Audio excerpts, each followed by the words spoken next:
The opponents of climate change, or climate skeptics, have tried to reduce the debate on climate change, or tried to create a debate on climate change out of doubt.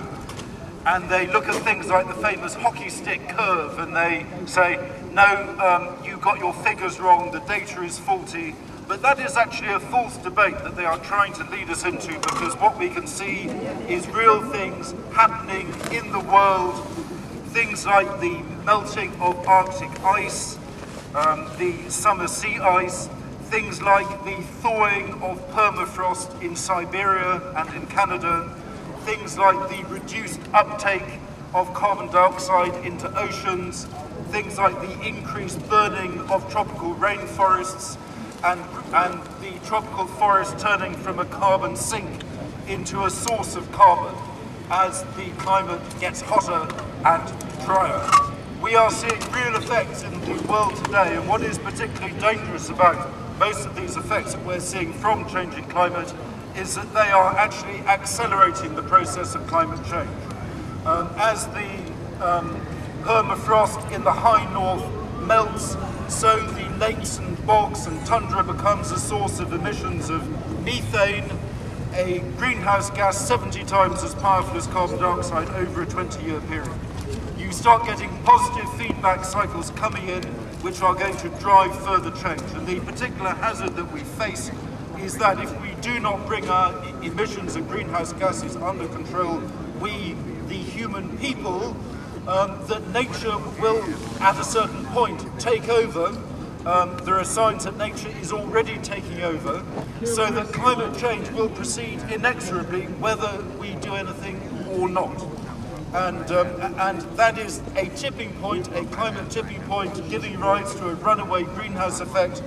And the absolutely important message is that we must avoid going there.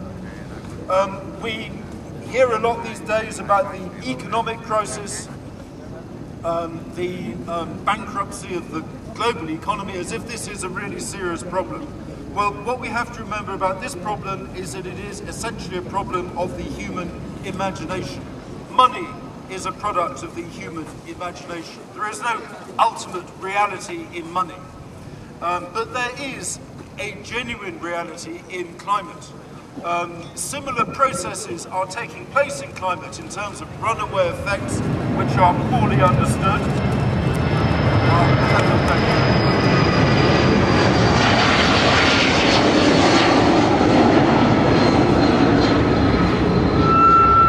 The climate crisis has its roots, and the climate crisis has its roots in a similar kind of problem, which is the problems of the economic system are the economic deficits that have been run up, the debt that has been run up, essentially borrowing from the future money that doesn't really exist and using that to fuel an economic boom. What we've been doing with climate is, in a sense, borrowing from the atmosphere's future capacity to absorb carbon dioxide and other greenhouse gases.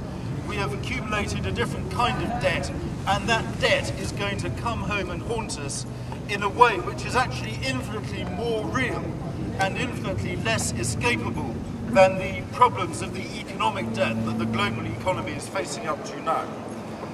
So what do? We have a Kyoto Protocol, we have a climate convention. The Kyoto Protocol, it is now apparent, has not worked. That is the global agreement to restrain emissions of greenhouse gases. It has been ineffective, we can see, because throughout the period when it should have been bringing emissions down, they have been going up, and they've been going up at an accelerating rate. We need a new approach, and this really should be the ultimate priority which we pursue. And you see all this seriousness being taken, the serious view that world leaders have as they plough hundreds of billions of dollars into the global banking system, indeed trillions of dollars when you add it all up.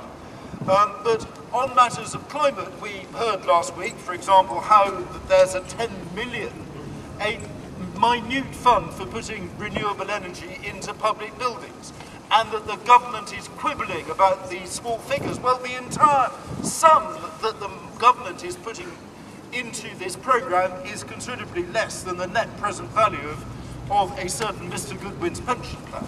And that actually illustrates the seriousness with which politicians and leaders are taking all this, no matter what warm words they might put out when it suits them politically. So what we have to get across to the G20 leaders is that we need a solution to the climate crisis, and that the solution to the climate crisis is actually also a solution to the economic crisis. And the rationale goes like this. If you try and invest seriously in renewable energy, in weatherizing houses, improving domestic energy efficiency, while an economic boom is in full swing, it's actually a really difficult thing to do, because where's the spare factories? Where's the spare labour? Where are the spare raw materials? They're all being burnt up in the industrial system. There is no spare capacity to do anything very much beyond simply keeping the economic boom going that is already happening.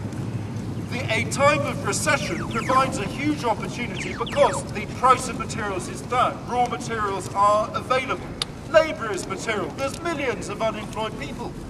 Industrial capacity is available. There are idle factories. Looking simply at idle car plants, you know, this is industrial capacity that could be put into gear, producing wind turbines, producing other sources of renewable energy to move us to a low carbon future. And this is very much the time to act in order to make this happen.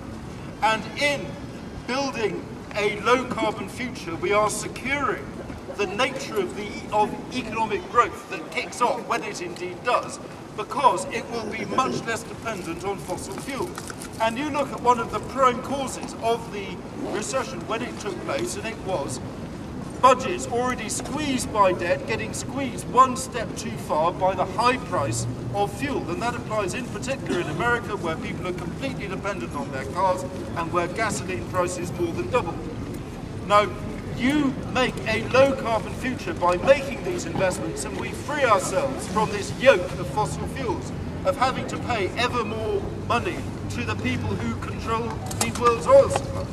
And your economic boom then isn't going to get pulled back by yet another energy price hike. It is actually going to be sustainable. And therefore a boom that can continue, and which continue to deliver goods that people want, but without creating the burden on the environment, and in a way which is economically sustainable as well. So how do you do it?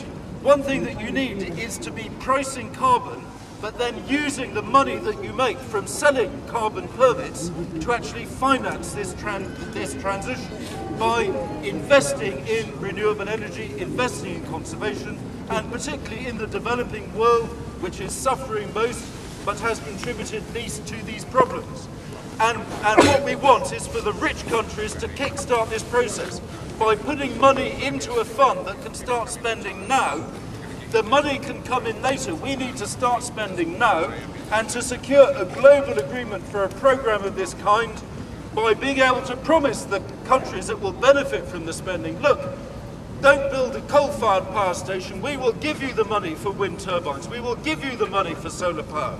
We will finance this transition to a clean carbon economy, and in the process make millions of jobs, free ourselves from fossil fuels, reduce carbon emissions, and actually get people into work doing jobs with a purpose and jobs with a future.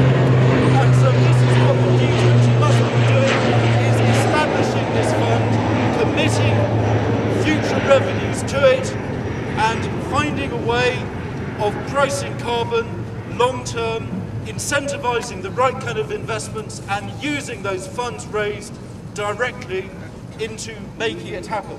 All of this is set out in Kyoto 2. There's a website, kyoto2.org. There's a book and there's a leaflet that I've just been handing around, which sets it out in principle. And I would ask you, in the run-up to Copenhagen in December, the meeting of the UNFCCC, put pressure however you can to make this happen. Thank you.